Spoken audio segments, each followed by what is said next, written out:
Rockin' Larry Lockin' on my network, Pleiadian Express Productions. Hey, y'all, it's coming up real close here. The 30th class reunion, my 30th class reunion. I graduated in 1994, and it's coming up here soon. And I just wanted to share like two memories from that time period from 1994 that really have always stuck with me. The one of them was on a real serious note, okay? It was April 5th, 1994. It was a Friday, just a mid-spring Friday, a typical boring day, nothing at all going on. You know, the sun was shining, everything was cool. Anyway, my parents were still at work, and like I said, this was before the internet days, so my parents had this Bose radio out in the den. They were both at work. Nobody was home. I myself had to get in the shower because I had to close that night at my job at McDonald's. Okay. So what happened was I got in the shower. I got out. Nobody was home. And I'll never forget it. I'm drying off. Just like I said, nothing on my mind except for getting to work. Nothing was going on. Your typical day. And this was like the JFK moment of my lifetime. You know, people always say from that era, where were you when you heard about what happened to John F. Kennedy? Well, I'll tell you where I was when I heard about what happened to one of the greatest legends of my era, Nirvana lead singer Kurt Cobain. So I got out of the shower. Like I said, nobody was home. I'm drying off, you know, and I'm over by the den where my folks had this Bose radio. Drying my hair, doing all that, you know, your typical shit. And then all of a sudden, and I'll never forget the words that came across that radio, you know, because they would do the news at the top of the hour, every hour, like radio stations still do, like they did back then. But all of a sudden, I'm drying out my ears, and I hear, come from that radio in the den, I hear ABC News. Rock star Kurt Cobain was found dead in his Seattle apartment today from an apparent self-inflicted gunshot wound.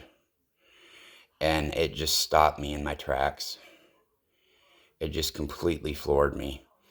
You know, and we had a lot of great music in that era. We were lucky. We had, the metal was great. The hip hop was great. And I'm not a big country fan like a lot of my classmates are, but even the country was kick-ass, okay? The alternative was great. I was more of a hip-hop, a Yo MTV Raps guy myself, which was a show that was on at the time, but I understood the importance that Kurt Cobain meant to my generation and that Nirvana meant, especially being from the Northwest and them coming out of Seattle. But yeah, it was just your typical turn down, nothing going on day, like usually days are when something like this happens. And I'll never forget being home alone, drying off after getting out of the shower, home alone, and hearing that come from the Bose radio in my parents' den. ABC News, rock star Kurt Cobain was found dead in his Seattle apartment today from a self-inflicted gunshot wound. It was a Friday, I remember. I don't know. I didn't go to school that day. I don't even know if we had school that day, but that's not the point. It floored me. Okay, it really, really floored me, and I'll never forget where I was and those words that I heard come across the radio. You know, just your typical boring day, and then boom, I'm hit with that before I go to work. Well, I got to work really quick and was telling everybody, did you hear what happened, that Kurt Cobain's dead? And yeah, there were a lot of girls that I worked with that night that they were alternative fans, and they were really upset by this.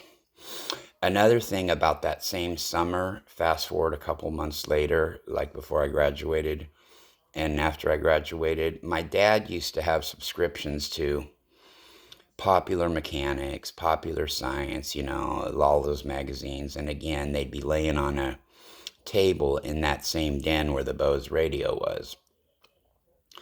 Well, this magazine cover of Popular Science had a picture of a computer and all these different things like floating out of it. Different stores, different ideas, things like that. And that's what the picture looked like. And I spent that whole summer looking at that magazine cover going, what in the fuck are they talking about with the super information highway? What are they getting at? What is this all about? And I remember being taken back by that magazine cover for the next 3 months. Well, fast forward about 9 months later into 95, the internet became available here. But it wasn't, kids, if you're listening to this, it wasn't like you think, man. It was 28K dial up. You know, you couldn't, it took a while. It took a couple years before you could even watch any kind of video on the internet. We're talking about a situation where it took about 1 minute to download like a page, okay, like a page to read, like just some kind of literature to read. It took about a minute. All right. And you at first could only get the internet like by the hour here. And you had to run it through a server like one we had I called Iceberg. And a lot of times it'd be full and you'd get kicked off of it and stuff like that. So, and it took a while. Like I said, it took a couple years before you could actually watch a video on the internet. And even at that, it took a couple more years before you could seriously see anything clear. It took um, cable modems coming into existence. Other than that, it was just reading. But I couldn't understand, and I was hung up on that magazine cover all through that summer after I graduated. What in the hell is this super information highway they're talking about? Well, duh, they were talking about the internet. But my autistic ass didn't realize that until it came into existence. But I just wanted to share those couple of stories.